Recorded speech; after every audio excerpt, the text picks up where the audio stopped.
ہمارے چینل کو سبسکرائب کریں اور بیل آئیکن دبائیں۔ میلاد النبی کا جشن ہے، میلاد النبی کا جشن ہے، میلاد النبی کا جشن ہے۔ آئیے بلا تاخیر ناشر مسلک اعلیٰ خطیب اہل سنت حضرت علامہ مفتی شاہد رضا صاحب قبلہ کا ہم استقبال ویلکم سواگتم خیر مقدم نعرہ تکبیر رسالت کی گونج میں کر لیں۔ نعرہ تکبیر، نعرہ رسالت، علماء اہل سنت۔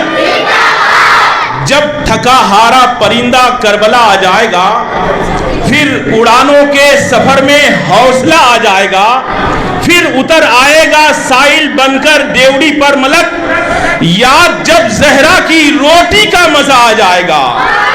پھر اتر آئے گا سائل بن کر دیوڑی پر ملک، یاد جب زہرا کی روٹی کا مزہ آ جائے گا۔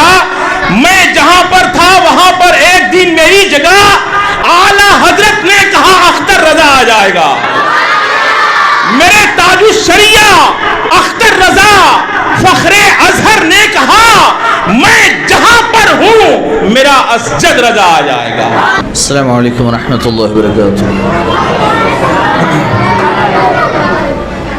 الحمدللہ رب العالمین والصلاة والسلام علی سید الانبیاء والمرسلین، اما بعد فاعوذ باللہ من الشیطان الرجیم، بسم اللہ الرحمن الرحیم۔ وَإِنَّكَ لَعَلَىٰ خُلُقٍ عَظِيمٍ، صدق اللہ العلی العظیم، وبلغنا رسولہ النبی الکریم، ونحن علی ذلک لمن الشاہدین والشاکرین، والحمد للہ رب العالمین۔ کچھ عرض و معروض سے قبل آئیے ہمارا آپ مل کر انتہائی احترام و عقیدت کے ساتھ اپنے اور ساری کائنات کے مرکز عقیدت گنبد خضرا میں آرام فرمانے والے آقا اور فنا فدا جناب محمد رسول اللہ صلی اللہ علیہ وسلم کی بارگاہ بے کس پناہ میں جھوم جھوم کر درود پاک کا ہدیہ چوکا باوزلات پڑھا۔ اللہم صلی علی سیدنا محمد الجد والکرم والہ الکرام مبارک وسلم، صلاۃ و سلام علیک یا رسول اللہ صلی اللہ علیہ وسلم۔ تو میرا بھی دل چاہ کہ میں بھی دو شعر آپ کو سناؤں، صرف دو شعر حصول برکت کے لیے۔ ان کا مانگتا جو مانگتا نہیں ہونے دیتے، ان کا مانگتا جو مانگتا نہیں ہونے دیتے، یہ حوالے مجھے رسوا نہیں ہونے دیتے، ان کا مانگتا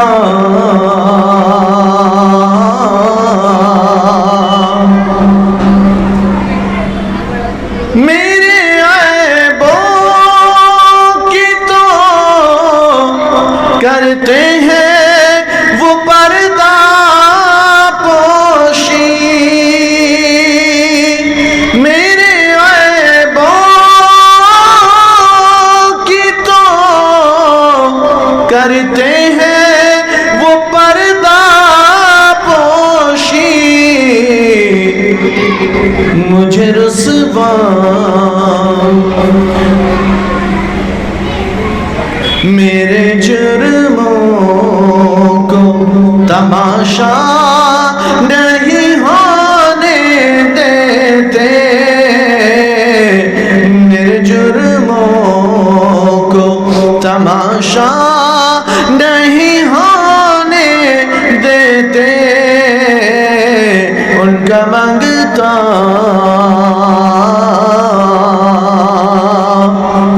نعت پڑھتا ہوں تو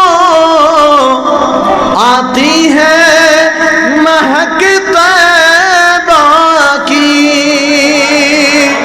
نعت پڑھتا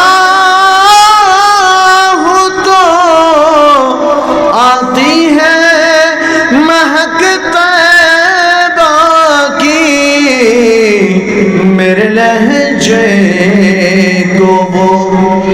میرے لہجے کو وہ رسوا نہیں ہونے دیتے، میرے لہجے کو وہ میلا نہیں ہونے دیتے، ان کا منگتا درود پاک پڑھیں صلی اللہ علیہ وسلم، صلاۃ و سلام علیک یا رسول اللہ صلی اللہ علیہ وسلم۔ عزیزان ملت اسلامیہ، ماہ ربیع النور کی آمد ہو چکی۔ پہلا پروگرام بھی میں نے یہاں کیا، اس کے بعد حضرت علامہ مولانا ذاکر رضا صاحب، حضرت علامہ مولانا مفتی سلیم مصباحی صاحب قبلہ، ان دونوں حضرات کے بھی آپ حضرات نے پروگرام اور خطابات سنے۔ ایک سب سے بڑی جو دشواری اور پرابلم ہے وہ یہ کہ ہمیں پتہ نہیں کہ کون کیا بول چکا۔ ایک ہوتا ہے کہ جب 12 دن کے اگر ایک آدمی اگر کرتا ہو تو اسے پتہ ہے کہ مجھے کیا کیا بولنا ہے، الگ الگ بول رہے ہوں تو پھر کو بند کروں، الگ الگ لوگ ہوں تو پھر ان کے لیے کیا موضوعات فکس ہوتے ہیں، ٹاپک فکس ہوتے ہیں، آج آپ کو اس پر بولنا ہے، اس پر بولنا ہے، اس پر ہمیں پتہ ہو کہ بھئی ہم کیا بولنے والے ہیں، پتہ نہیں۔ لیکن اللہ تعالیٰ خیر فرمائے گا انشاءاللہ۔ آپ ہر ایک سے جو بھی سنیں گے کچھ الگ ہی سنیں گے انشاءاللہ، اللہ خیر فرمائے۔ اگر کبھی کوئی ٹکرا جائے بات، کبھی ڈبل ہو جائے تو مت سوچئے گا کہ وہ بھی تو بولے تھے، بھئی بات تو سب حضور کی ہے، ساری باتیں حضور کی ہے۔ اللہ تعالیٰ نے قرآن پاک میں ارشاد فرمایا اِنَّكَ لَعَلَىٰ خُلُقٍ عَظِيمٍ، محبوب یقیناً آپ اعلیٰ اخلاق پر فائز ہیں، آپ کے اخلاق خلق عظیم ہیں۔ اور دوسری جگہ اللہ نے قرآن پاک میں ارشاد فرمایا لَقَدْ كَانَ لَكُمْ فِي رَسُولِ اللَّهِ أُسْوَةٌ حَسَنَةٌ، یقیناً تمہارے لیے رسول کی زندگی میں، رسول کی ذات میں اسوہ حسنہ ہے، نمونہ عمل ہے۔ اب یہ نمونہ عمل جسے آج کل کی لینگویج میں ہم اپنی زبان میں سارے لوگ بیٹھے نوجوان وہ جانتے ہیں، اسے آئیڈل کہتے ہیں۔ کیا کہتے ہیں؟ آئیڈل۔ آئیڈل کا مطلب یہ کہ بندہ کسی کو اپنا آئیڈل بنائے کہ مجھے ایسا بننا ہے یا مجھے ایسا کرنا ہے۔ کچھ ایسے آئیڈل ہوتے ہیں کہ مجھے ایسا بننا ہے تو پھر بندہ محنت کرتا ہے، کوشش کرتا ہے، ویسا بن جاتا ہے۔ کچھ آئیڈل ایسے ہیں خاص کر ہمارے زمانے میں کہ ہمیں ویسا بننا تو نہیں ہے، اس لیول پر تو ہمیں نہیں پہنچنا، وہ اس کا الگ لیول، ہمارا الگ لیول، لیکن جیسا وہ رہتا ہے میں بھی رہوں، جیسا وہ رہتا ہے میں بھی رہوں۔ تو بازار سے بیئرڈ آئل خرید کر لائے، بیئرڈ آئل۔ اب تک تو بالکل صفا چٹ تھے، لیکن اب کچھ لوگوں نے داڑیاں رکھنا شروع کر دی، فیشنیبل، ایسی کڑک ٹائٹ، تو بیئرڈ آئل خرید لائے، یار ایسی داڑھی بنانی ہے تو اب تیل لگا لگا کر داڑھی کو ایسی اسٹریٹ بنا رہے ہیں۔ کچھ لوگ ہیں فلاں بندہ تو بریسلیٹ پہنتا ہے، مجھے بھی بریسلیٹ پہننا ہے، تو پھر ویسا بریسلیٹ خرید کر لائے، کوئی چین خرید کر لایا گلے میں پہنی۔ کچھ لوگ لباس ویسا پہنتے ہیں، چاہے مرد ہو چاہے عورت ہو، نوجوان مرد و عورت جتنے بھی ہیں، بوڑھے ہیں تو وہ نہیں دیکھتے ہیں کسی کو کہ ایسا پہننا نہیں، لیکن ہمارے نوجوان ہیں مرد و عورت تو وہ کسی ایکٹر یا ایکٹریس کے لباس کو دیکھ کر پھر ویسا لباس پہنتے ہیں۔ وہ نہیں سوچتے چڈی دکھتی ہے تو دکھے۔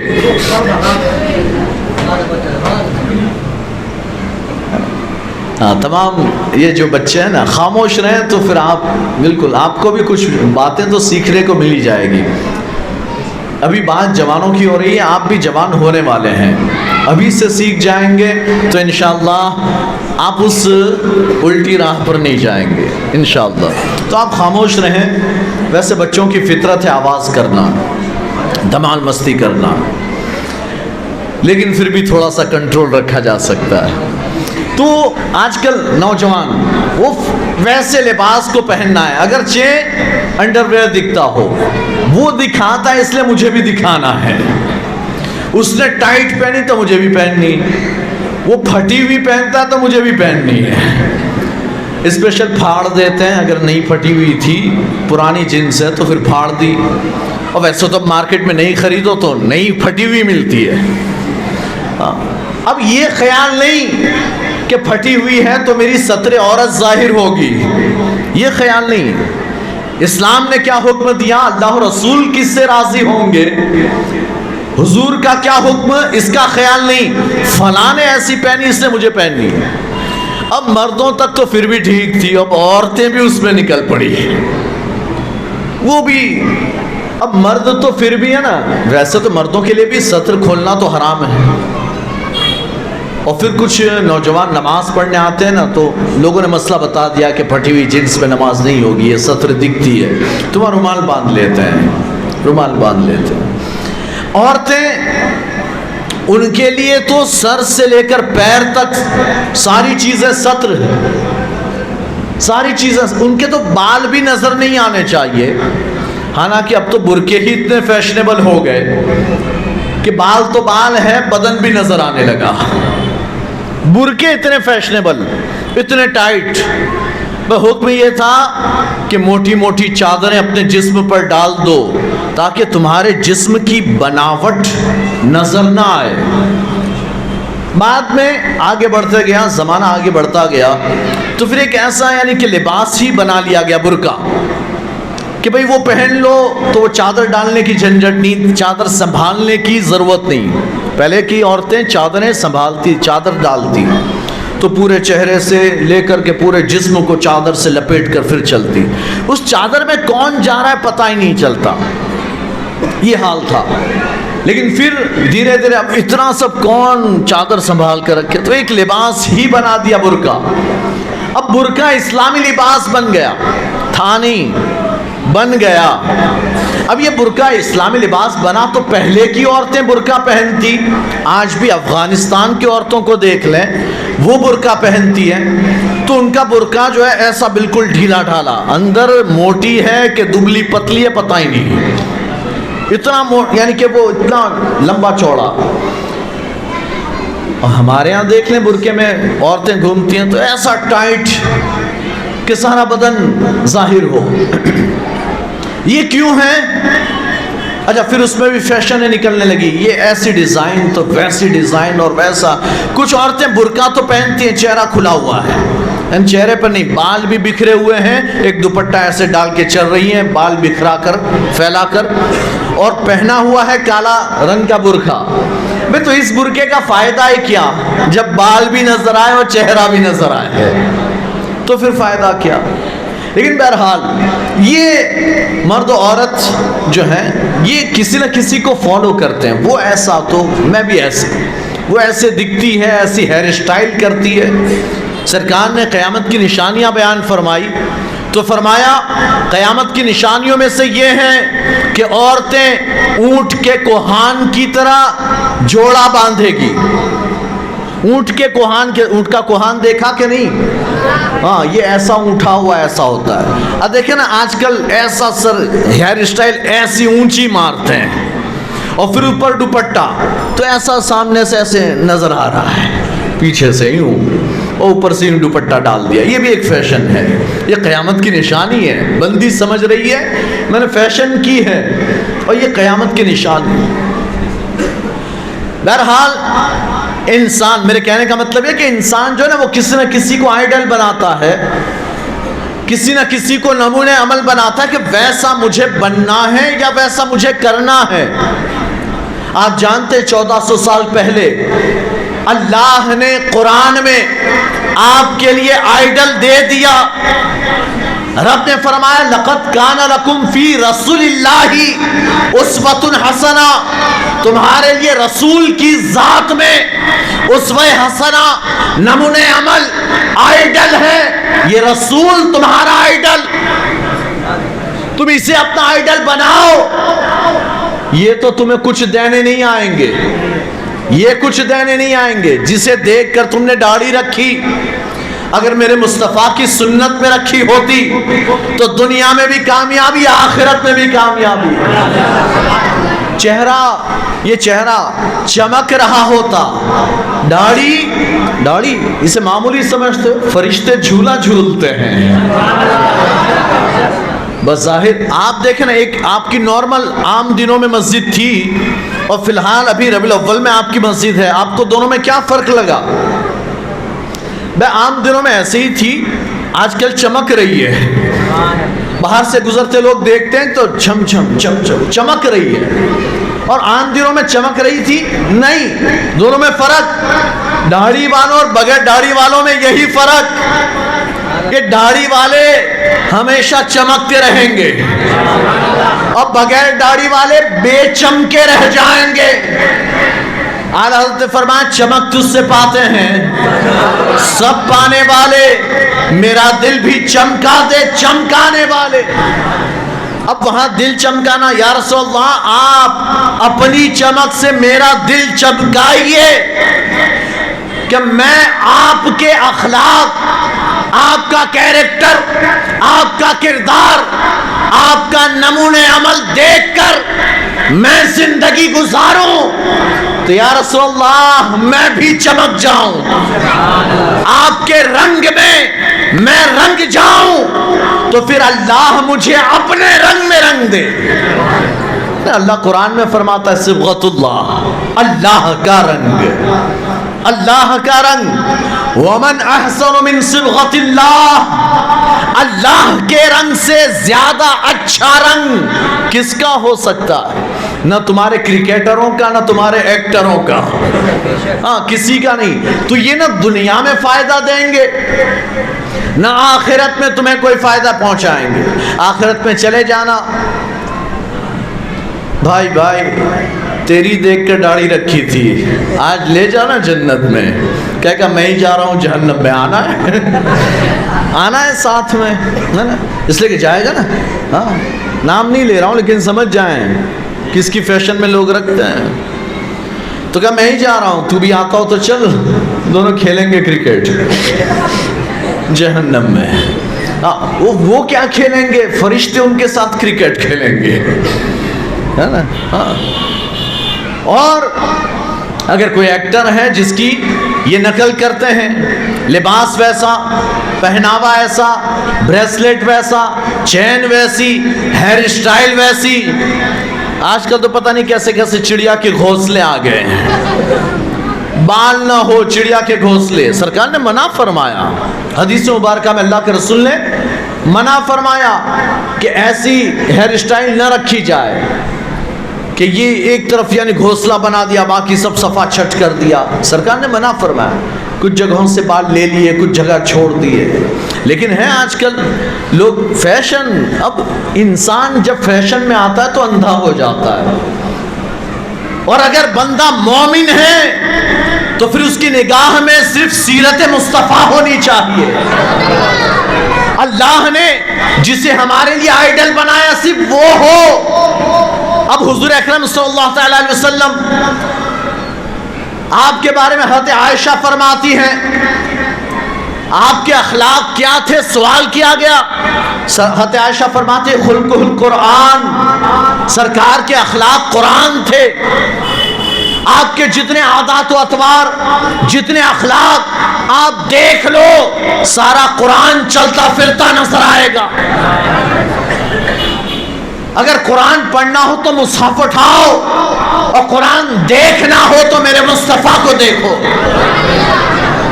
تو اللہ کے رسول صلی اللہ علیہ وسلم ایک ایسی کتاب جو 63 سالہ زندگی کی کتاب ہے، 63 سالہ زندگی کی پوری کتاب میرے آقا دو عالم صلی اللہ علیہ وسلم، آپ کی مکی زندگی ہو چاہے مدینے کی زندگی ہو، یہ مکی مدنی دونوں زندگی ہمارے لیے آئیڈل ہے، نمونہ حیات ہے۔ مکہ میں 53 سال زندگی گزاری، مدینے میں 10 سال، حالانکہ اکثر غزوات کے واقعات، منافقین کے ساتھ کے واقعات اور اس طرح کے ازواج مطہرات کے ساتھ کے زیادہ تر واقعات، اولاد کے ساتھ کے واقعات، یہ سارے کے سارے مدنی زندگی 10 سال کی زندگی میں. لیکن 53 سال کی زندگی وہ ایسی زندگی جو اسٹرگل کی زندگی ہے، جو جد و جہد کی زندگی، جو محنت، مشقت، فاقہ کشی اور آزمائشوں کی زندگی. اللہ کے رسول صلی اللہ علیہ وسلم 40 سال آپ پر کوئی مصیبت نہیں، کوئی پریشانی نہیں، 40 سال بڑے آرام سے گزرے ہیں. ان 40 سالوں میں اللہ کے رسول صلی اللہ علیہ وسلم نے اپنے آپ کو منوایا ہے. 40 سال منوایا. اے کفار قریش، 40 سال تمہارے بیچ میں اپنی زندگی گزار رہا ہوں، دیکھ لو ذرا بھی عیب، کمی، کوئی نقص، کوئی خرابی نظر آئے تو بولنا. کہتے 40 سال ایسے گزارے کہ کفار قریش کہنے لگے صادق و امین ہے، سچے بھی ہیں، امانت دار بھی، محمد جیسا کوئی نہیں. یہ کفار قریش کہتے ہیں ہم نے حضور کو 40 سال دیکھا تو محمد صلی اللہ تعالی علیہ وسلم آپ کے جیسا کوئی نہیں. تو یہ کیسی زندگی تھی جانتے ہیں؟ یہ 40 سال کی بعد میں 13 سال بڑی آزمائش میں گزرے، بڑی مشقتوں میں گزرے. لیکن 40 سال آپ کا بچپن، آپ نے جو بچپن گزارا حضرت حلیمہ سعدیہ کے گاؤں میں قبیلہ بنو سعد میں گزارا، وہاں لوگوں نے آپ کے معجزات دیکھے ہیں. جہاں جہاں گئے برکتیں ساتھ لے کر جا رہے ہیں. آپ آخری تقریر سنیں گے تو انشاءاللہ سنیں گے ولادت کے سارے واقعات. لیکن حلیمہ سعدیہ کے گھر گئے تو برکتیں وہاں آ گئی. لوگ کہتے ہیں، دوسرے گھر کے لوگ کہتے ہیں جو بکریاں چرانے جاتے ہیں ان سے کہتے ہیں کہ تم کہاں بکریاں چراتے ہو؟ وہاں چراؤ جہاں حلیمہ کی بکریاں چرتی ہے، ہمارے بکریوں میں تو تھنوں میں دودھ نہیں، وہاں دیکھو برتن کے برتن بھر جاتے ہیں. دوسرے دن سے یہ گاؤں والے، دوسرے بستی والے بھی اپنی بکریاں وہی لے کر گئے جہاں حلیمہ سعدیہ کی بکریاں چرتی ہیں. لیکن پھر شام کو لوٹے، پھر دودھ دوہا، پتا چلا آدھا ہی برتن نکلا اور وہاں 10 برتن بھر گئے. کبھی بیوقوفوں کہا تھا وہاں جانا جہاں حلیمہ کی بکریاں چرتی ہے، وہ گھاس کھلانا جو وہ کھاتی ہیں. گئے نہیں کہ وہی گئے حلیمہ کی بکریوں کے ساتھ ہی انہوں نے بھی چرا، لیکن دودھ انہوں نے دیا، انہوں نے نہیں دیا. وجہ کہتے چلو حلیمہ سے پوچھتے، حلیمہ تیری بکریوں کو تو ایسا کیا کھلاتی ہے؟ ہماری بکریاں تو وہی گھاس کھا کر دودھ نہیں دیتی، تیری بکریاں برتن بھر بھر کر دیتی ہے. حضرت حلیمہ سعدیہ فرماتی ہیں اے عورتوں سنو، یہ کوئی اور گھاس نہیں کھاتی، اور یہ کمال نہ گھاس کا نہ بکریوں کا، یہ کمال ہے میرے گھر آئے ہوئے محمد کا صلی اللہ تعالی علیہ وسلم. یہ ان کا کمال ہے. جب سے یہ بچہ آیا میں نے تو برکت ہی برکت دیکھی ہے. حلیمہ سعدیہ نے یہ بھی دیکھا کہ میں جھولا میں ڈال دیتی ہوں، میں اپنے کام میں ہوتی ہوں، جب شیمہ خالی ہوتی ہے تو وہ جھولا جھلا دیتی ہے، لیکن جب شیمہ بھی گھر میں نہ ہو تو پھر جھولا خود بخود جھلتا ہے. پھر جبرائیل آ کر جھولا جھلاتے ہیں. کہتا ہوں میں نے دیکھا رات میں ہمیں ان کے جھولے میں، بچہ سوتا ہے نا تو اوپر ایک کھلونا گول گول لٹکاتے ہیں تاکہ وہ گول گول گھومتا رہے، بچہ اسے دیکھ دیکھ کر سو جائے. ایک ہی چیز کو بندہ دیکھتا رہے تو آنکھ لگتی ہے. آپ لوگ ایک بالکل میری طرف دیکھتے رہیں گے تو دھیرے دھیرے آنکھ بند ہونے لگے گی، ہے نا. تقریر کتنی بھی اچھی ہو، امام صاحب جمعہ میں تقریر کر رہے ہیں، بعض بندے ایسے چلے گاڑی گئی، ایک طرف دیکھ دیکھ کر نیند آنے لگتی ہے نا. اور اگر بیدار رہتے ہیں نا، بیدار رہتے ہیں تو پھر یہ یا تو خطیب کا کمال ہے یا پھر آپ کا کمال ہے. بہرحال بات یہ کہ اب وہ جھولے میں لگا دیتے کھلونا تاکہ بچہ دیکھتے دیکھتے اسی سے کھیلتے کھیلتے سو جائے. کہتے میں نے دیکھا کہ سرکار کے لیے کھلونے کی ضرورت نہیں، چاند ہی کو کھلونا بنا لیا۔ چاند جھک جاتا جدھر، انگلی اٹھاتے مہد میں، کیا ہی خوب چلتا تھا اشاروں پر کھلونا نور کا۔ یہ نور کا کھلونا، اللہ نے کھلونا بھی چاند کا عطا فرمایا۔ بہرحال تو یہ بھی کمال والا بچپن گزرا، شک صدر بھی ہوا۔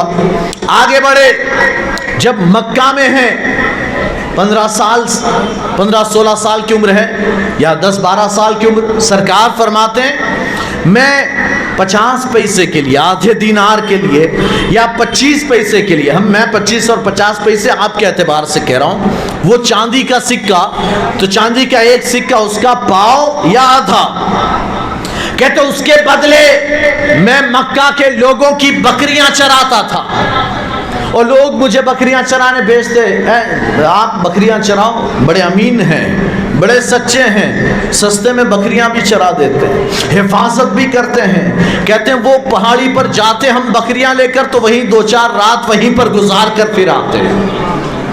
اس طرح سے آپ کا یہ بچپن گزر رہا ہے۔ 12 سال کی عمر میں حضرت ابو طالب کہتے بیٹا چل، میں تجھے کاروبار کے لیے ملک شام لے جاتا ہوں۔ اب ملک شام لے گئے۔ اب جب بھی ملک شام قافلہ جاتا مکہ سے ملک شام، تو پہلے مدینہ ٹھہرتا، مدینے میں کھاتے پیتے آرام کرتے، پھر آگے بڑھتے تو پھر ایک گرجا گھر آتا، وہاں قیام کرتے، وہاں پڑاؤ کرتے۔ ابو طالب لے کر چلے، کہتے جب لے کر گئے ہیں کہ بیٹا تجھے بھی میں کاروبار سکھا دوں، چلو کوئی کاروبار تو ہونا چاہیے، ہمارا تو پشتینی کاروبار ہی ہے کپڑا بیچنا، یہی کاروبار، چلو میں تمہیں بھی سکھاتا ہوں۔ 12 سال کی عمر ہے، بچے ہیں، لے گئے۔ جب اس گھر کے قریب پہنچے، کہتے ہیں وہ پادری جو اس گرجا گھر کا راہب تھا، وہ بالکنی سے کھڑکی سے دیکھ رہا تھا قافلے کو آتا ہوا، قافلہ آ کر ٹھہرا۔ اب اس نے راہب نے جا کر کہا کہ بھئی آج رات کی دعوت میرے یہاں، آپ لوگ کھانا کھانے آئیے گا۔ اب سارے قافلے والے حیران پریشان، ہم تو ہر سال جاتے ہیں، سال میں 2 بار جاتے ہیں، یہ کبھی دعوت نہیں کرتا تھا، کبھی دعوت نہیں کی، پتہ نہیں آج کیوں دعوت کی ہے، لیکن خیر اب دعوت کی ہے۔ پوچھا بھائی کیوں، کیا وجہ؟ ہم تو ہمیشہ آتے جاتے، کبھی دعوت نہیں کی، اس بار؟ کہتے ہیں ایسے ہی آپ مہمان ہیں، مہمان نوازی کرنا چاہتا ہوں، آئیں دعوت میں۔ کہا ٹھیک ہے۔ اب رات میں سارے پہنچے دعوت میں، اب یہودی آئے بیٹھیں، تشریف لائیں، بیٹھیں، بیٹھ جائیں، سب کو کھلانے بیٹھا رہا ہے۔ کہ کوئی باقی ہے؟ کہ نہیں سب آ گئے۔ نہیں کوئی تو باقی ہے۔ کہ سب آ گئے، کوئی باقی نہیں۔ کہ نہیں کوئی باقی ہے، کوئی ایک بچہ ہے جسے سامان سنبھالنے کے لیے رکھ چھوڑا ہے، کہ اسی کے لیے تو دعوت دی ہے، اسی کے لیے تو دعوت، پہلے اسے بلاؤ پھر کھانا شروع کروایا جائے گا۔ اب انہیں بلا، کسی اور کو بھیج دیا، ان کو بلا رہا ہے، سرکار کو بلا رہا ہے۔ سرکار آئے، کہتے ہیں کہ اب بندے نے کھلایا سب کو، کھانا کھلایا، اس کے بعد کہتا حضور کی بارگاہ میں، اس کہتا آئیں ذرا سا تھوڑا آپ سے بات کرنی ہے۔ آپ کو ایک کمرے میں لے گیا، کہتے ہیں آپ ذرا اپنی چادر ہٹائیں نا، مجھے آپ کی پشت دیکھنی ہے۔ کہتے سرکار نے چادر ہٹائی، اس نے پشت دیکھی، بوسہ دیا، ہاں مان گیا، ہاں ہے، نشانی ہے۔ کہتے اب آیا، کہتے کس کا بچہ ہے؟ ابو طالب کہتے میرا ہے۔ کہ آپ کون ہیں اس کے؟ کہ میں اس کا باپ۔ ابو طالب کہتے میں اس کا باپ۔ بھئی چچا بھی باپ نہ ہو تو چچا باپ ہی ہے۔ ہاں سرکار نے فرمایا کہ باپ نہ ہو تو چچا باپ ہے، اور ماں نہ ہو تو خالہ ماں ہے۔ یہ مقام و مرتبے ہیں، یاد رکھیں، خالہوں کو تکلیف نہ دیں اور چچاؤں کو بھی نہ ستائیں۔ کہتے ہیں کہ اب بات یہ ہوئی کہ بھئی یہ میرا بیٹا ہے۔ وہ راہب کہتا نہیں ہو سکتا، تیری بات درست نہیں ہو سکتا۔ کہا بھئی میرا بیٹا ہے؟ کہا نہیں ہو سکتا۔ کہا کیوں؟ کہتے اس لیے کہ ہم نے اپنی کتابوں میں پڑھا یہ تو یتیم ہوں گے، یہ تو یتیم ہوں گے، باپ ہو ہی نہیں سکتا۔ کہا بات صحیح، میں چچا ہوں۔ کہا ذرا آؤ کمرے میں، تم سے بات کرنی ہے۔ لے گئے، کہتے ہیں کہ آپ کا جو بچہ بھتیجا ہے بڑا مبارک، یہ ایسا بچہ جو نبوت کا اعلان کرے گا، اعلان نبوت کرے گا، اسے سنبھال کر رکھنا، اسے ملک شام مت لے جاؤ۔ اگر میں نے تو پہچان لیا، میں تو معتقد، ہماری کتابوں میں لکھا اگر زندہ رہا تو ایمان بھی لاؤں گا۔ یہ جب اعلان نبوت کریں گے اگر زندہ رہا تو ایمان بھی لاؤں گا، لیکن ملک شام مت لے جاؤ۔ کہا کیوں؟ کہا اگر یہودیوں نے پہچان لیا تو قتل کر دیں گے، کہیں تکلیف نہ پہنچائے، واپس بھیج دو۔ کہا تمہیں کیسے پتا چلا؟ کہتے اس لیے کہ میں جب بالا خانے پر بالکنی میں تھا تو میں نے تمہارا قافلہ آتے ہوئے دیکھا، تو میں نے دیکھا اس بچے پر بادل سایہ کیے ہوئے ہیں، جہاں جہاں یہ جاتا ہے بادل کا ٹکڑا اس کے ساتھ ساتھ۔ اور پھر جب آیا قافلہ، وہ ایک بڑا سا درخت تھا، اسی کے نیچے سارا قافلہ، اب سارے آئے، سب بڑے بڑے تھے، جلدی جلدی درخت کے سائے میں اپنی جگہ روک لی۔ آپ بھی ٹرین بس میں جگہ روکتے ہیں؟ ہاں، انہوں نے بھی روک لی۔ اب سب نے اپنا پڑاؤ کر لیا، سرکار باہر رہ گئے دھوپ میں۔ اب آپ ایک نکتے کی بات سنیں، آپ نے سورج دیکھا ہے؟ دیکھا ہے۔ اپنا سایہ دیکھا، چیزوں کا سایہ؟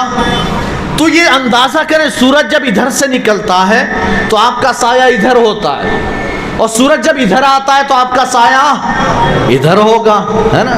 تو اب یہ درخت ہے، سورج ادھر تو سایہ ادھر، سارے لوگوں نے سائے میں جگہ بنا لی، روک لی، سرکار دھوپ میں رہ گئے تو درخت نے اپنا سایہ چینج کر دیا، سایہ ادھر سے ادھر، اب یہ سایہ گھوم کر ادھر آ گیا۔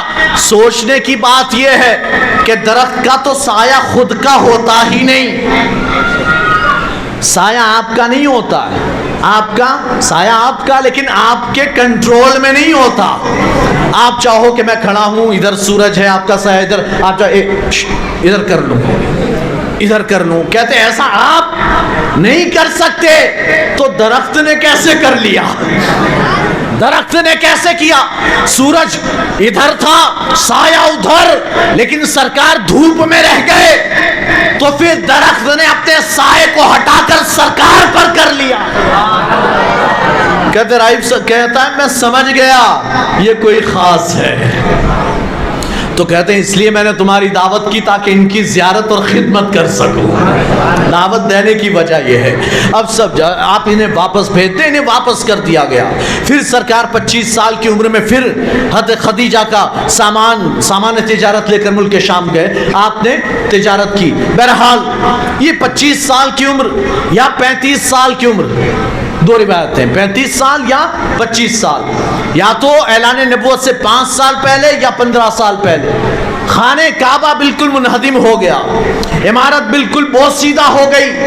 لوگوں نے مشورہ کیا، وہ بھی ایک طویل واقعہ ہے۔ پہلے تو ڈر رہے تھے کہ اس کو گرانا نہیں، گرائیں گے تو عذاب آ جائے گا، لیکن ایک بندے نے ہمت کی اور گرا دیا، یعنی تھوڑا سا، پورا نہیں گرایا، تھوڑا سا توڑ دیا، یعنی کچھ پتھر ہٹا دیے۔ اب لوگ انتظار، ویٹ کر رہے ہیں، پوری رات جاگتے رہے اور ویٹ یہ کر رہے ہیں کہ صبح ہم دیکھیں گے کہ اس آدمی پر عذاب آیا کہ نہیں آیا۔ اگر آیا ہوگا تو ہم ویسے ہی رہنے دیں گے، چھوڑ دیں گے، ہاتھ نہیں لگائیں گے۔ اگر عذاب نہ آیا ہوگا تو پھر ہم خانہ کعبہ کی عمارت کو ہٹا کر نہیں تعمیر کریں گے، اور ضرورت تھی تعمیر کی۔ تو کہتے اب جب صبح ہوئی سارے لوگ نکلے، دیکھا گھر تو سلامت ہے، اب آدمی دیکھنا ہے کہ وہ سلامت ہے یا نہیں۔ کہتے دھیرے سے وہ بھی نکلا، کہتے ہاں بھائی سلامت، عذاب نہیں آیا۔ مطلب یہ کہ اللہ کا منشا، اللہ کی مشیت بھی ہے کہ ہم خانہ کعبہ تعمیر کریں۔ جب تعمیر ہوئی تو سرکار نے بھی اس تعمیر میں حصہ لیا، پتھر اٹھا اٹھا کر لاتے خانہ کعبہ کی تعمیر کے لیے۔ اب باری آئی حجر اسود کو لگانے کی، حجر اسود اٹھا کر خانہ کعبہ کے کارنر پر لگانا ہے۔ کون لگائے گا؟ تو اب ہر قبیلہ، ہمارے میں ہوتے ہیں کوئی سید ہے، حالانکہ سید ہو تو ہم سید ہی کو دیتے ہیں، کوئی لڑائی جھگڑا ہی نہیں، لیکن کچھ قبیلے ہوں، شیخ، پٹھان، انصاری، یہ وہ سارے لوگ ہوں، زیادہ تو مجھے یاد بھی نہیں ہے۔ اب یہ سارے ہوں، تو پھر وہ کہیں یعنی کہ ایک ہی کمیٹی ہے، ایک ہی محلہ ہے اور اس میں ایک کام کرنا ہے، تو کہتے پہلا مثال کے اوپر مسجد کی تعمیر کرنی ہے، سنگ بنیاد رکھنا ہے، اب وہ کہتا ہے ہمارا پیر رکھے، وہ کہتا ہے ہمارا پیر رکھے، وہ کہتا ہے ہمارے پیر کو بلاؤ، یا مسجد کا افتتاح کرنا کہتا ہے ہمارے پیر کو، وہ کہتے ہیں ہمارے پیر کو، وہ کہہ رہے ہیں ہمارے پیر، ہر کوئی لڑائی جھگڑا، اور یہ پیر کو بلاؤ تو وہ نہیں آئے گا، اس کو بلاؤ تو وہ نہیں آئے گا، آج کل کے ماحول کے حساب سے۔ ہاں تو اب یہ اختلاف، اور یہ پورے محلے میں 3-4 پارٹیاں ہو گئی کہ نہیں ہمارے پیر کو ہی بلایا جائے، وہ کہہ رہے نہیں ہمارے، تو عرب میں بھی جو قبیلے تھے ان میں اختلاف، نہیں ہمارا سردار رکھے، وہ کہتا نہیں ہمارا رکھے۔ کہتے ایک بوڑھے آدمی نے، بڑا بوڑھا آدمی تھا، اس نے ایک مشورہ دیا، ایک کام کرو، صبح ہم ویٹ کرتے ہیں، سب سے پہلے حرم میں جو داخل ہوگا خانہ کعبہ میں اس دروازے سے جو آئے گا وہی رکھے گا۔ کہا ٹھیک ہے، اب سب ویٹ کر رہے ہیں دیکھتے کون آتا ہے۔ صبح سویرے سب سے پہلے جو ذات اس راستے سے آئی وہ جناب محمد رسول اللہ صلی اللہ علیہ وسلم۔ نعرے تکبیر، نعرے رسالت، مشرق اعلی حضرت سرکار کی آمد۔ اب سب سے پہلے حضور آئے، اب یہ سارے دیکھنے والوں نے دیکھا، اوہ یہ تو محمد ہیں، ہاں یہ ٹھیک ہے، صادق و امین ہے، یہ چلیں گے، یہ رکھ لیں، کسی کو رکھنے نہ دیا جائے، یہ رکھ لیں۔ سب کہتے کسی کا کوئی جھگڑا نہیں، کوئی اختلاف نہیں، سب ٹھنڈے ہو گئے، ان پر ہم سب راضی، یہ رکھیں تو کسی کا کوئی سردار نہیں چاہیے، یہ ایک سردار کافی۔ یہ ایک، انہیں تو ابھی پتہ ہی نہیں کہ یہ سردار کائنات ہیں، یہ سید الانبیاء والمرسلین ہیں، انہیں پتہ نہیں، لیکن کہتے ہیں یہ رکھیں تو کسی کو کوئی جھگڑا نہیں۔ اب سرکار کو ساری بات بتائی گئی، سرکار فرماتے ہیں میں ایک مشورہ دوں؟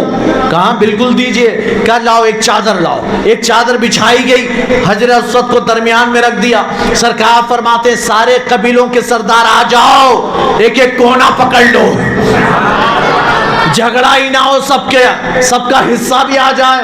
آپ مزار پر چادر چڑھاتے ہیں پھولوں کی یا کپڑے کی، جو بھی چادر ہے نا، تو ہر کوئی ہاتھ لگا لیتا ہے، ہاتھ لگا لیتا ہے، ہاتھ لگا، چادر کسی کی چڑھ رہی ہے ہاتھ لگا لیا تاکہ چڑھانے میں حصہ ہو جائے۔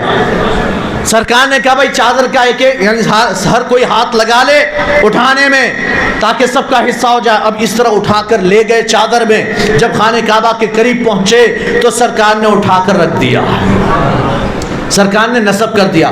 آج جو ہم حجر اسود کو بوسہ دیتے ہیں یہ سرکار کے ہاتھوں سے رکھا ہوا ہے۔ تو حجر اسود کو ایک جنت سے بھی نسبت کے جنتی پتھر حضرت ابراہیم لائے، ہے نا، حضرت ابراہیم نے وہاں سب سے پہلے رکھا، اور دوسری نسبت یہ حضرت ابراہیم نے حضرت آدم لائے، اور دوسری نسبت یہ کہ سرکار نے اپنے ہاتھوں سے رکھا، ہے نا۔ اب یہ اسود ہے، ویسے تھا حجر ابیض، تھا سفید پتھر، لیکن بوسہ جب لوگ دیتے ہیں، امتیں بوسہ دیتی آئی، سرکار فرماتے ہیں کہ لوگوں کے گناہ چوس چوس کر کالا ہو گیا ہے، اور کل قیامت میں اس کی تو آنکھیں بھی ہوگی، منہ بھی ہوگا، زبان بھی ہوگی، اور کل قیامت میں جتنوں نے ایمان کے ساتھ بوسہ دیا رب کی بارگاہ میں ان کے لیے گواہی بھی دے گا، یا اللہ ایمان کے ساتھ آیا تھا، مجھے بوسہ بھی دیا تھا۔ اب ضروری نہیں کہ وہی بوسہ دیا جائے، بلکہ ایسے دور سے ہاتھ یوں کر کے یوں کیا ہوگا تب بھی گواہی دے گا، تب بھی گواہی دے گا۔ ہاں تو یہ حجر اسود سرکار نے نصب فرما دیا۔ اب حضرت خدیجہ الکبریٰ چاہتی ہے کہ اپنا یعنی مال جو ہے وہ سرکار لے جائیں، کوئی سچا امانت دار لے جائیں، لیکن ہمت نہیں کہ حضور سے کہہ سکیں، حضور ویسے ہی یعنی باعزت، تو حضور کو کاروبار کے لیے بھیجنا ہمت نہیں۔ لیکن ابو طالب ادھر مشورہ کرتے ہیں، اے محمد صلی اللہ علیہ وسلم اگر آپ کو خدیجہ کا مال مل جائے، آپ ان کا کاروبار کریں تو ابھی گھر میں بڑی تنگی چل رہی ہے نا، تو تھوڑا سا ہیلپ ہو جائے گی۔ سرکار نے کہا وہ اگر مجھ سے کہے تو ٹھیک، میں نہیں جاتا اس کے پاس، میں نہیں جاؤں گا کہ لا میں مال دے، میں تیرا مال بیچنے جاتا ہوں، منافع ہوگا تو مجھے اتنا دے، نہیں میں نہیں جاتا، اگر وہ کہے تو میں لے جاؤں۔ کہتے ہیں کہ اب ادھر بات یہ ہوئی، ادھر خدیجہ نے بات کی، ادھر سے باندھی، اس نے کہا آپ نہیں کہہ سکتی، میں بات کروں؟ کہا ٹھیک ہے کرو۔ انہوں نے ابو طالب سے بات کی، ابو طالب نے کہا بھئی یہ تو ہماری مراد پوری ہوئی، اس سے کہو کہ ٹھیک ہے راضی ہے۔ تو پھر اب سرکار کو بلایا گیا، سرکار کو مال دیا، ساتھ میں خادم بھی دے دیا حت میسرہ کہ آپ بھی ساتھ میں جاؤ، خدمت کرنا، واچ رکھنا، جاسوسی کرنا، کرتے کیا کرتے نہیں، خدمت کرنا، خادم بھی ساتھ میں دے دیا۔ میسرہ گئے۔ اب جب آپ نے کاروبار کیا اور واقعی امانت دار اگر اپنی امانت داری اور سچائی کے ساتھ کاروبار کرے تو پھر برکت اللہ عطا فرماتا ہے۔ آج کل لوگ یہ کہتے ہیں کہ جھوٹ نہ بولو تو کاروبار ہی نہیں ہوتا۔ لوگ یہ کہتے ہیں، اکثر مسئلہ پوچھتا حضرت تھوڑا تو چلے کہ نہیں، تھوڑا آپ کی لینگویج میں پوچھ رہے ہیں، تھوڑا تو چلے کہ نہیں؟ میں نے کہا نہ چلے حضرت، یا آج کل تو جھوٹ بولو نہیں تو کاروبار ہی نہیں ہوتا۔ گاڑی کا یعنی لے بیچ کا دھندا کرتا ہے تو میٹر گھماتا ہے، کم کلومیٹر کم کر دیا ہے نا، ہاں، اور اگر سامان میں عیب ہے تو چھپاتا ہے، بیان نہیں کرتا، بتاتا نہیں۔ بہرحال یہ کہتے جھوٹ نہ بولو تو کاروبار ہی نہیں ہوتا۔ اب اچھا ایک جھوٹ تو بڑا عام، کیا خاص طور پر کپڑے کا کاروبار کرتے ہو یا کوئی بھی کاروبار ایسا ہو، اب وہ بھائی ہمارے ہندوستانیوں کی عادت کہ وہ یعنی وہ خاص طور پر عورتوں کی بھاؤ تاؤ کرتی ہیں۔ آپ نے اگر کہا 250 کا کہ نہیں 250 کا ہو، کم میں تو 100 ہی دوں گی، 150 ہی دوں گی۔ آپ نے کہا نہیں یار 250، چلو 250 دے دینا، کیا نہیں 250، کہا اچھا ٹھیک ہے چلو آخری 200 دے دینا، کہا نہیں چلو میں 180 دے دوں گی۔ کہتا یار 200 میں لیا ہے اسی میں دے رہا ہوں، اس سے کم نہیں ہو سکتا، خود میرے گھر میں 200 میں پڑا۔ اب یہ کیا کر رہا ہے، 200 میں نے لیا، 200 میں مجھے آیا ہے تو اب 200 میں تو نہیں، حالانکہ آیا 100 کا ہے، آیا 100 کا، لیکن کہہ رہا ہے 200 میں تو مجھے پڑا تو میں نہیں دے سکتا۔ تو یہ جھوٹ ہوا، اور جھوٹ کہہ کر کاروبار کرنا یہ بھی جائز نہیں۔ تو پھر برکتیں کہاں سے آئے گی، برکت کہاں سے آئے؟ اور اگر سچائی کے ساتھ امانت داری کے ساتھ آپ کاروبار کریں برکت اللہ دے گا۔ آپ اللہ کچھ باتیں اللہ پر بھی تو رکھیں، سب اپنی محنت پر نہیں، جو کچھ کروں گا میں کروں گا، ابے میں کی بکری کو ذبح کر، کچھ بھروسہ اللہ پر بھی رکھ کہ میں نے اپنا کام کر دیا، اب دینے والی ذات تو وہ ہے، برکت بھی وہ دے گا۔ اب اگر آپ نے یہ کام کیا نا، برکت کیسے آئے گی؟ برکت یوں آئے گی کہ 5 کے جگہ 10 کا کاروبار ہو، 10,000 کا کاروبار ہوگا، نہیں 5,000 کا ہی کاروبار ہوگا، لیکن وہ 5,000 دوسرے کے 20,000 پر بھاری پڑ جائیں گے۔ برکت یوں ہوگی، اللہ غیب سے انتظام فرمائے گا، لیکن آپ اعتماد تو کریں، بھروسہ آپ کو تو اللہ پر بھروسہ نہیں، خود ہی پر بھروسہ ہے کہ جو کروں گا میں ہی کروں گا، اللہ کیا کرے گا، معاذ اللہ۔ ایسا نہیں، میڈیکلیم کرواتے ہیں نا کچھ لوگ، میڈیکلیم، یار اگر کوئی خطرناک بیماری ہو گئی تو پھر پیسہ اتنا کہاں سے لائیں گے، چلو میڈیکلیم کروا لیتے ہیں، سارا خرچہ کمپنی اٹھائے گی۔ ابھی تجھے رب پر بھروسہ نہیں، یہ کیوں سوچتا ہے کہ بڑی خطرناک بیماری ہو گئی تو یہ سوچ کے کبھی بیماری ہو ہی نہیں۔ اللہ سے دعا کر، ہلکی پھلکی بیماریاں تو آئے، وہ خطرناک بیماری کبھی آئے نہیں کہ جس میں میڈیکلیم کی ضرورت پڑے، اور میڈیکلیم لے کر تو تو نے بیماری کو دعوت دی، تو نے تو دعوت دے دی، اے بیماری آ جا، اب میں تیار ہوں خرچہ کرنے کے لیے، آ جا، اور اللہ بھی ڈال دے گا، پھر لے، جب تجھے چاہیے تو پھر لیتا جا، تو پھر لیتا جا۔ تو اب آپ میڈیکلیم یہ جائز نہیں ہے، آپ اس سے بچیں، پرہیز کریں۔ ہاں کمپنی میں ہے، مجبوری ہے، لینا ہی پڑتا ہے، کسی کمپنی میں قانون ہوتا ہے تو مجبوری ہے۔ بہرحال اپنے آپ سے نہ کریں، اللہ پر بھروسہ رکھیں، اللہ ایسی کوئی بیماری نہیں دے گا، اللہ صحت و سلامتی تندرستی کے ساتھ ہمیں دنیا سے اٹھا لے گا، آسانی کے ساتھ، ایمان پر خاتمہ فرمائے۔ تو اب امانت داری اور سچائی کے ساتھ کاروبار کیا، کہتے ہر سال دوسرے لوگ کاروبار کرتے تو جتنا منافع ہوتا اس سے کئی گنا زیادہ منافع ہوا، اب یہ سارا منافع سمیٹ کر واپس لوٹے تو جب پہنچے ہیں مکہ کے قریب تو سرکار نے فرمایا میسرہ سے میسرہ جاؤ خدیجہ کو خوشخبری دے دو. بڑا اچھا منافع والا کاروبار ہوا. اب میسرہ بھاگے جلدی جلدی. اب سرکار تو سارا سامان لے کر اونٹوں پر لاد کر آ رہے ہیں اور یہ میسرہ آگے آگے مکہ کی طرف چلے. اب یہ یعنی کہ سمجھو انٹر ہو چکے ہیں مکہ کی حد میں لیکن ابھی تھوڑی سی دوری پر ہے تو پہلے ہی بھیج دیا. اب جب یعنی پہنچے ہیں یعنی میسرہ تو میسرہ حضرت خدیجہ بھی بالا خانے کھڑکی سے دیکھ رہی ہے کہ قافلہ آ رہا ہے. میسرہ نے جا کر کہا اے خدیجہ خوشخبری ہو, اے مالکن خوشخبری ہو, بڑے منافع کے ساتھ کاروبار ہوا, کئی گنا منافع کے ساتھ. حضرت خدیجہ نے کہا ہاں یہ تو اچھی بات ہے. حضرت میسرہ کہتے کچھ اور بات بھی بتانی ہے. کہتے کہو. کہا میں نے ایک بات دیکھی, ایک بات نوٹ کی. کہا کیا؟ کہتے یہاں سے گیا اور لوٹ کر آیا تب تک میں دیکھتا رہا کہ جہاں جہاں سرکار جاتے ایک بادل کا ٹکڑا آپ پر سایہ کیے رہتا. حضرت خدیجہ کہتی میں بھی دیکھ رہی ہوں, میں بھی دیکھ رہی ہوں وہ بادل کا سایہ. دیکھیں وہ بادل کا ٹکڑا سایہ کیے ہوئے ہیں. اے میسرہ میں بھی دیکھ رہی ہوں اور میں نے دیکھا تو مجھے بھی بڑا تعجب ہوا تھا.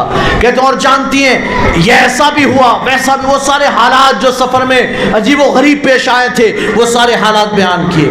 اب جب سارے حالات بیان کر دیے تو پھر حضرت خدیجہ کے دل میں, حضرت خدیجہ کہتی ہیں 40 سال کی عمر ہو چکی ہے, سوچ رکھا تھا 2 شوہر کا انتقال ہو گیا, 2 شوہر کا انتقال ہو چکا.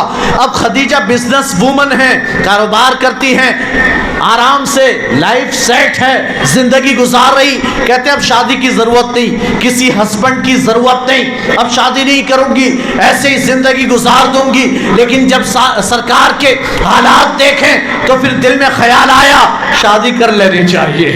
اگر یہ کریں کوئی اور کرے تو نہیں. حالانکہ حضرت سیدہ خدیجہ کو بڑے بڑے مالداروں نے اور بزنس مین لوگوں نے رشتے بھیجے لیکن منع کر دیا. لیکن جب سرکار کو دیکھا, ان کے حالات دیکھے تو اب یہ تمنا ہوئی کہ اگر یہ کرتے ہو تو پھر برکت کے لیے ان سے شادی کرنی چاہیے, ان سے نکاح کرنا چاہیے. اب اپنی خادمہ سے کہتی ہے میرا ارادہ تو ہے کہ میں محمد سے نکاح کروں لیکن شرم آتی, کیسے کہوں. خادمہ کہتی میں کس دن کام آؤں گی, میں کس دن کام آؤں گی, میں بات پہنچاتی ہوں. خادمہ پھر پہنچی ابو طالب کے پاس, جا کر کہا کہ خدیجہ کا ایسا ایسا یعنی ارادہ ہے, آپ کیا کہتے ہو. ابو طالب نے کہا رشتہ تو بڑا اچھا ہے, رشتہ تو بڑا اچھا ہے, بڑی مالدار عورت ہے اور بزنس وومن ہے, کاروباری عورت ہے. تو کہا رشتہ تو بڑا اچھا ہے لیکن پہلے پوچھ لوں. حضور سے پوچھا, حضور فرماتے ہیں کہ اگر وہ راضی ہو تو مجھے بھی کوئی مسئلہ نہیں, ٹھیک ہے رضامند. تو سرکار 25 سال کی عمر ہے اور حضرت سیدہ خدیجہ 40 سال کی عمر ہے اور پھر نکاح ہوا ہے. یہ نکاح ہوا اور پھر ازدواجی زندگی شروع ہوئی. اور آپ نے جب تک سیدہ خدیجہ آپ کے نکاح میں رہی تب تک سرکار نے کسی اور سے نکاح نہیں فرمایا. اکثر حضرت سیدہ خدیجہ کو یاد کرتے رہتے. حضرت عائشہ یا کسی ازواج میں سے کسی نے کہہ دیا, اور غالباً حضرت عائشہ ہی تھی, وہ کہتی ہیں مدینے میں آنے کے بعد سرکار پوری زندگی یاد کرتے رہے. بکری جب بھی ذبح فرمائی مکہ میں تو آپ نے, یا مدینے میں بھی, تو آپ نے یاد رکھ کر حضرت خدیجہ کی سہیلیوں کو گوشت بھیجا.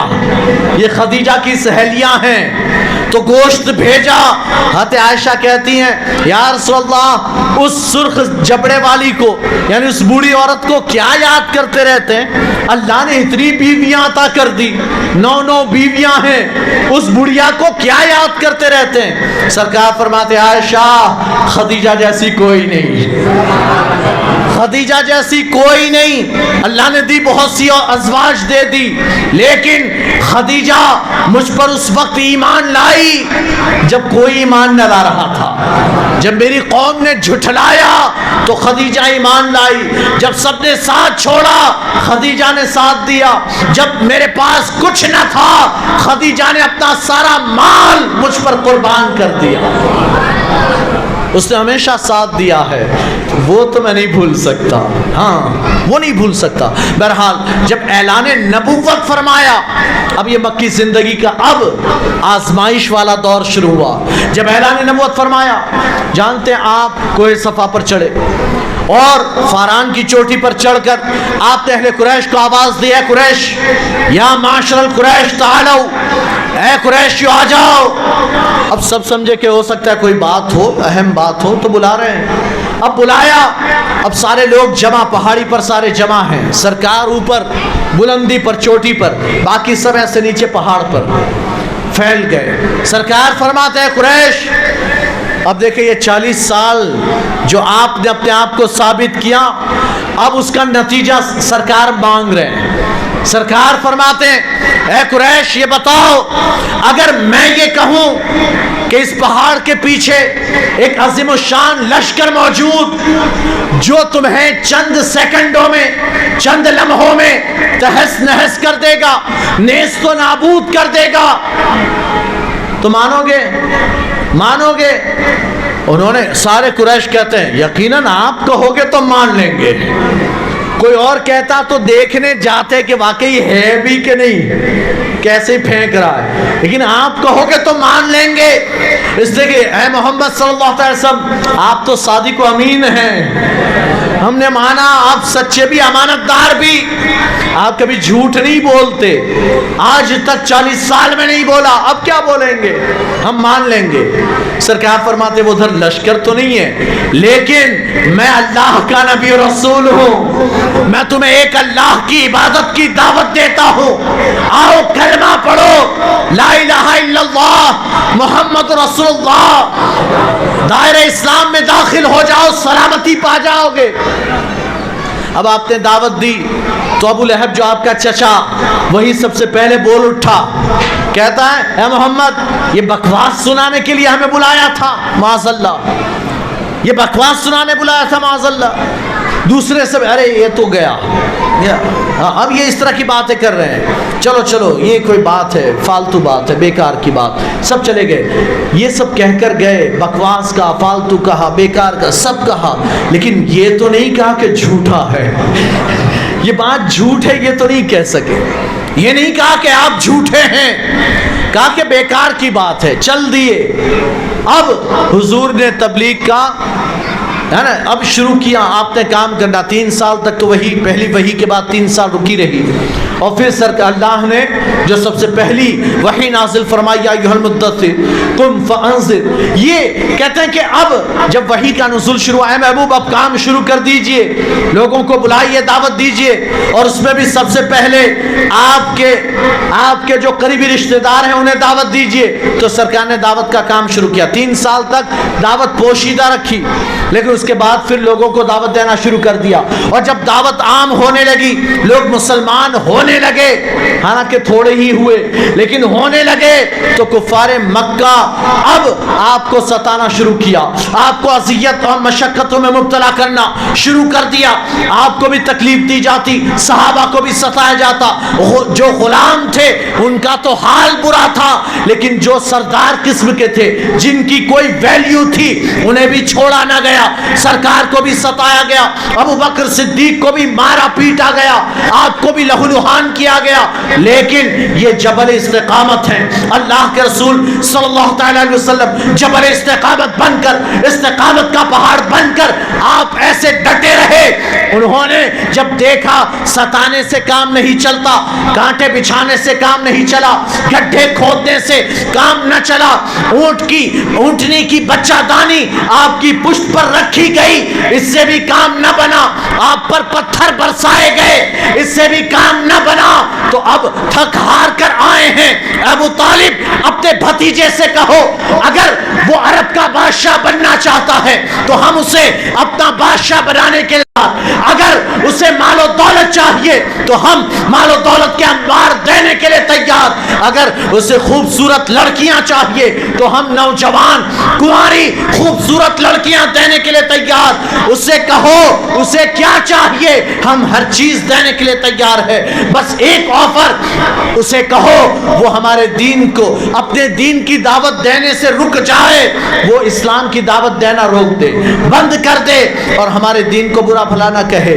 کہتے ہیں جب سرکار کو ابو طالب نے یہ آفر پیش کی, کفار قریش آئے ہیں, یہ آفر دے رہے ہیں, سرکار ارشاد فرماتے ہیں اگر اہل قریش میرے ایک ہاتھ میں سورج اور ایک ہاتھ میں چاند رکھ دے تب بھی میں اسلام کی دعوت سے رک نہیں سکتا. میں اسلام کی دعوت دینے سے رکوں گا نہیں, میں اسلام کی دعوت دیتا رہوں گا. میں خون کے آخری قطرے تک, آخری سانس تک اسلام کی دعوت دیتا رہوں گا.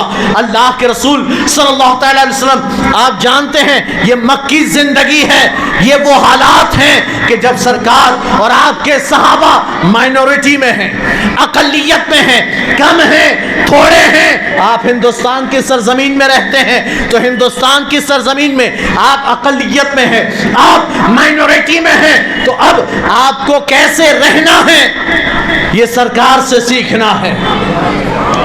ایک آخری باتیں دو چار بیان کر دوں. آپ مائنورٹی میں ہیں, اقلیت میں, تو آپ کو سرکار سے سیکھنا ہے کہ جب اقلیت میں ہو تو کیسے زندگی گزارتے ہیں. سرکار نے اپنا ایمان کبھی نہیں چھوڑا, تو آپ نے کیا سیکھا؟ ایمان کسی حال میں نہیں چھوڑا جا سکتا. جان جائے تو چلی جائے لیکن ایمان نہیں جانا چاہیے. اب یہ کمزور بزدل, اب یہ جب بزدلی آئی, کمزوری آئی, کہتے کہ یار ان کے ساتھ رہنا پڑتا ہے, تو کروا لیا, لگوا لیا, ان کو ہار فول بھی کر دیا. یہ بھی شروع ہے نا, وہ ہو رہی تھی تو اس میں بھی پہنچ گئے, دیا بھی جلا دیا, پہنچ بھی گئے, سارے کام کر لیے, کاندھا بھی دے دیا, ہے نا. یہ سارے کیوں؟ کہتے ہیں ہم مسلمان کمزور ہیں, ہم ایسے اچھے کام کریں گے تبھی تو یہ لوگ ہمارے ساتھ اچھے سے رہیں گے. یہ سوچ کر حالانکہ پھر بھی وہ تو اچھے سے نہیں رہیں گے. آپ کو یہ سب کر کے نہیں, اپنا کیریکٹر آپ درست کریں, ان کے ساتھ اپنے اخلاق بتائیں, شیئر کریں, تو پھر ان کی گردنیں بھی جھکتی نظر آئے گی. یہ سب کرنے سے وہ نہیں مانیں گے. اپنا کیریکٹر اتنا بلند کرو. سرکار کا عالم یہ مکی زندگی میں اللہ کے رسول صلی اللہ علیہ وسلم غریبوں, فقراء, مساکین, بیواؤں, یتیموں اور کمزوروں کی ہمیشہ مدد فرماتے, چاہے وہ جو بھی ہو. نہیں دیکھا کہ وہ میرا ماننے والا ہے یا نہیں, وہ مسلمان ہے یا نہیں. ایک مرتبہ سرکار خانہ کعبہ کے سامنے ایک کونے میں بیٹھے ہیں. ایک طرف قریش کے ایک جماعت بھی بیٹھی ہوئی ہے, گول گھوم کر حلقہ بنا کر بیٹھی ہے, گپے مار رہے ہیں, ہنسی مذاق کر رہے ہیں. ایک آدمی تاجر پہنچا, تاجر بازار میں کاروبار کر رہا تھا, کوئی سامان بیچ رہا تھا. ابو جہل آیا, اس نے کہا کتنے میں؟ کہا اتنے میں. کہا ٹھیک ہے میں نے خریدا, میں لے جاتا ہوں اور لے جا کر جو ہے پیسہ لے کر آ کر دیتا ہوں, قیمت لا کر دیتا ہوں. کہا ٹھیک ہے. اب یہ تاجر جو کھڑا ہے, کاروباری کھڑا ہے, کہ ابو جہل ابھی آئے گا, پیسہ لے کر آئے گا. اور ابو دے دیا ہے بھروسہ کر کے, اس لیے کہ ابو جہل تو ہم کہتے ہیں اس وقت تو اسے ابو الحکم کہا جاتا تھا, عقل مندوں کا باپ, عقل مندوں کا باپ اسے کہا جاتا تھا. تو کہ ابو الحکم ہے, نوجوان تھا لیکن مکہ کا سردار, سارے لوگ جانتے پہچانتے, بڑا مشہور آدمی. کل آ کر ابھی دے گا. انتظار کرتے کرتے تھک گیا تو گھر پہنچا, دروازہ کھٹکھٹایا. ابو جہل نے دروازہ کھولا. ہاں. تو میرے وہ پیسے آپ نے دیے نہیں, آپ تو آئے نہیں. کہ کون سے پیسے؟ آپ میرا سامان خرید کر لے گئے, آپ نے کہا رکو میں پیسہ لے آتا ہوں. کہ میں نے کوئی سامان نہیں خریدا, میں نے تجھ سے کوئی سامان نہیں خریدا. اس نے کہا ابھی بازار سے آپ لے کر آئے. کہا نا میں نے نہیں خریدا, چل نکل بھاگ یہاں سے ورنہ ابھی ہاتھ پیر توڑ دوں گا. اب یہ دھمکی بھی دے دی. کہ تو بیچارہ منہ لٹکا کر آیا. وہ جو جماعت بیٹھی تھی اس سے آ کر کہا ایسا ایسا معاملہ ہے, اگر آپ لوگ دلوا دیں ابو جہل سے, پیسہ دلا دیں عمرو ابن ہشام سے. ابو الحکم سے پیسہ دلوا دے میرا تو بڑی مہربانی ہوگی. تو اب انہیں مذاق سوچا, یہ بھی تھے ابو جہل کے ساتھی, اسی کے دوست تھے, انہیں مذاق سوچا. انہوں نے کہا دیکھو وہ کونے میں وہ جو بیٹھے نا, محمد ان کا نام ہے صلی اللہ علیہ وسلم, ان سے کہو وہ دلوا دیں گے تمہارا پیسہ. اب یہ سوچ رہے ہیں کہ یہ جائیں گے, بھائی مدد کرتے ہیں, ہر ایک کی کرتے ہیں, جانتے ہیں ہر کوئی جانتا ہے کہ مدد کرتے ہیں مجبوروں کی. کہتے جائیں گے, ابو جہل ڈانٹ کر پھٹکار کر ذلیل و رسوا کر کے بھگا دے گا, مزہ آئے گا, مذاق اڑانے میں مزہ آئے گا. کہتے ہیں وہ سرکار کے پاس گیا, ایسا ایسا معاملہ اگر آپ دلا دیں ابو جہل سے میرا پیسہ. سرکار نے کہا ٹھیک ہے چلو. سرکار نے نہیں پوچھا تو کون, کہاں کا رہنے والا, مسلمان ہے یا نہیں, میں تو صرف مسلمانوں کا نبی نہیں نا. ہاں سرکار تو ساری کائنات کے لیے رحمت ہے, وما ارسلناک الا رحمت للعالمین, ساری کائنات کے لیے. کہا چل. کہتے لے گئے, دروازہ کھٹکھٹایا, کہا کون, کہا محمد صلی اللہ علیہ وسلم. ابو جہل نے کہا ٹھیک ہے دیکھتا ہوں. دروازہ کھولا, جی فرمائے اب کہاں پرا ہے, چہرے پر پسینہ, جی فرمائے. کہا اس کا پیسہ لوٹا, اس کا پیسہ تو نے دیا نہیں, واپس, جی ابھی لاتا ہوں ابھی لاتا ہوں. گیا, لے جا کر پیسہ لایا, تھیلی اٹھا کر دے دی, اور تھیلی لا کر دے دی. اس نے تھیلی لی, دیکھا ہاں ٹھیک ہے.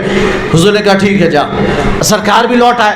اب وہ جماعت والوں نے, حلقے والوں نے ایک آدمی بھیجا تھا پیچھے پیچھے کہ جا کر دیکھ کیا ہوتا ہے, پھر آ کر بیان کرنا تاکہ ہم مذاق اڑا سکیں, ہنسیں. تو وہ گیا, چھپ کر دیکھ رہا تھا. جب یہ حالات دیکھے منہ لٹکا کر آیا. کہا کیا ہوا ہے نا, کیا کیا, بھگایا کہ نہیں ہے نا, کچھ ذلیل رسوا کیا کہ نہیں, کیا بولے. کہتا ابو جہل وہ کانپتا ہوا نکلا, کانپ رہا تھا, پسینہ پسینہ ہو گیا, ڈرتے ڈرتے اندر سے تھیلی لا کر ساری قیمت دے دی, چپ چاپ, کچھ بولا بھی نہیں, جی کر رہا تھا. کیا ایسا نہیں ہو سکتا ابو, ایسا نہیں ہو سکتا. عمرو ابن ہشام وہ بہت ایسا نہیں کر سکتا, ہم کو ایسا نہیں لگتا, تو جھوٹ بول رہا ہے, تو نے دیکھا نہیں, صحیح بول رہا, واقعی اس سے پوچھ لینا وہ آئے تو. کہا ٹھیک ہے. اب جب ابو جہل آیا, آ کر بیٹھا, اب سارے لوگ اس سے دیکھ رہے ہیں, منہ لٹکا کر بیٹھا ہوا ہے. لوگوں نے پوچھا کیا وجہ ہے, وہ آئے تھے تو ہم نے تو یہ سوچا کہ تو بھگائے گا, ذلیل و رسوا کرے گا, پھٹکارے گا, لیکن تو نے تو چپ چاپ ڈرتے کانپتے دے دیا. وجہ کیا. کہتے میری جگہ, ابو جہل کہتا میری جگہ تم ہوتے تو تم بھی ایسا ہی کرتے.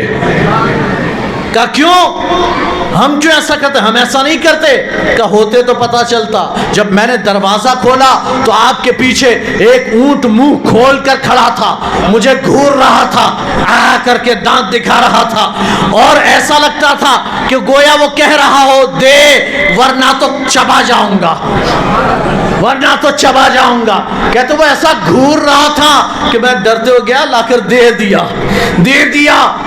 نہ سرکار کے پیچھے کوئی اونٹ تھا, نہ اس آدمی نے دیکھا, نہ دیکھنے والے جو آیا تھا اس نے, کسی نے نہیں دیکھا.